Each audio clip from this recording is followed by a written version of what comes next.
Hello everyone, আসসালামু আলাইকুম। আমি আজকে কচুরলতি রান্না করব। আমার মতো করে যদি এভাবে কচুরলতি রান্না করেন, সেদিনকে ভাতের চাউল একটু বেশি করে দিবেন। কারণ এই কচুরলতি রান্না অসম্ভব মজার হয়।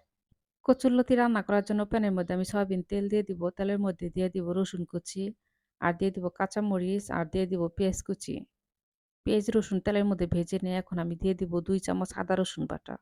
আদা রসুন তেলের মধ্যে ভেজে নিয়ে এখন আমি দিয়ে দিব চাপা শুটকি।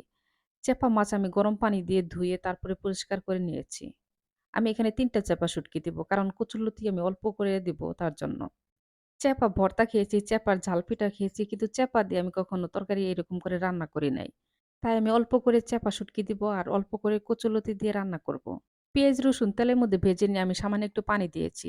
তার মধ্যে দিয়ে দিব ১.৫ চামচ শুকনা মরিচের গুঁড়া, ১ চামচ ধনিয়ার গুঁড়া, ১/২ চামচ হলুদের গুঁড়া আর স্বাদ মতো লবণ। এখন আমি সব মসলা কষিয়ে নেব। মসলা কষিয়ে নিয়ে এখন আমি দিয়ে দিব ধুয়ে পরিষ্কার করে রাখা কচুরলতি। আমার বড়মশাই বাজারে গেছে, যাইয়া সেরা কচুরলতি পছন্দ হইছে, তো কিনে ফেলছে। এখন শুটকি কিনবে, শুটকি কেনার জন্য পুরা বাজার ঘুরছে, তে শুটকি লোকটা আসে নাই। তো এখন কচুরলতি তো কিনেই ফেলছে, পরে বাসায় নিয়ে আসছে।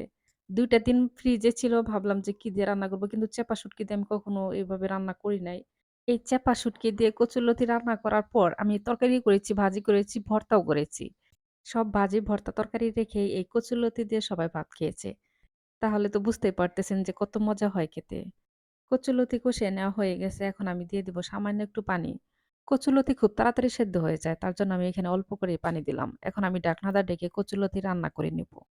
কয়েক মিনিট পর আমি ঢাকনা উঠিয়ে নিয়েছি। দেখেন কচুরলতি প্রায় হয়ে গেছে। আপনারা চাইলে ঝোল একদম শুকিয়ে চড়চড়ি করে ফেলতে পারেন। কিন্তু আমি একটু চ্যাপা, চ্যাপা ঝোল রেখে দিব নিচে। এই চ্যাপার তরকারিটা গরম, গরম ভাতের সাথে খেতে কিন্তু বেশি ভালো লাগে। আমার কচুরলতি রান্না হয়ে গেছে। এখন আমি নামিয়ে ফেলবো। সবাই ভালো থাকবেন। আল্লাহ হাফেজ।